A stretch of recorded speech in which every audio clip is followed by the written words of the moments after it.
You a wise ass? Jack could see the guy was genuinely worried.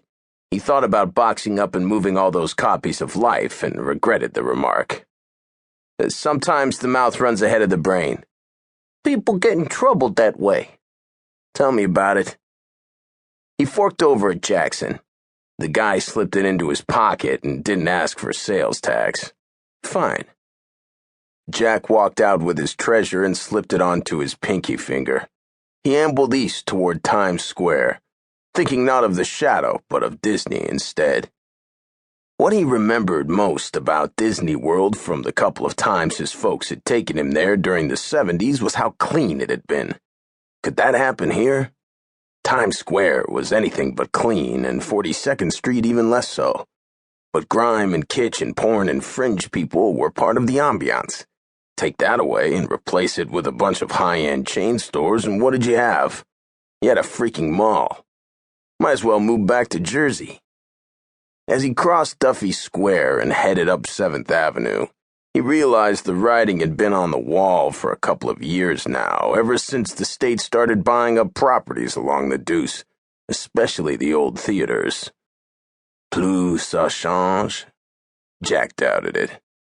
If the magazine guy was right about the Amsterdam, then change was sure as hell coming, and as far as Jack was concerned, not for the better. Well, better if you were a landlord, but no way for a small businessman. Things would not, as the saying went, stay the same. All the quirky little stores, and all the quirky people who frequented them, and all the quirky people who ran them, were going to go the way of the Neanderthals. His growing dark mood about the end of an era was blown away by the sight of a familiar face trying to hail a cab across the street from the Winter Garden. She was talking on a mobile phone as she waved her arm. "Kristen?" She turned, and for an instant looked not so pleasantly surprised. Then she smiled. "Jack, how nice to see you." They shared a quick, slightly awkward hug. He pointed to her phone, one of the new, smaller versions. Unlike the older brick-sized models with the big antenna, these could fit in a pocket. He noticed Nokia under the oblong screen. "Up with the latest technology, I see." "I love this thing. It's made my life so easy. No more looking for a payphone." He gave her a lopsided grin and cocked his head toward the Winter Garden marquee. "Going to see Cats?" "Not likely." Their fling had lasted 2 years, and during that whole period, the only time they'd been to a theater was to see Penn and Teller. Kristen had ended it. She hadn't called it quits, per se, more like weaned them off each other. They used to get together every single Sunday. But last fall, she'd started begging off with increasingly lame excuses until Jack got the message. She may have engineered the actual parting, but Jack had been the reason. They'd gone into the relationship with the understanding that they'd get together one day a week and be friends with benefits, nothing more. Kristen had been very strict about not wanting strings, and Jack had been all for it, at least at first. Along the way, he became attached and started wanting more. But Kristen wasn't looking for more. She liked things just the way they were and wouldn't bend.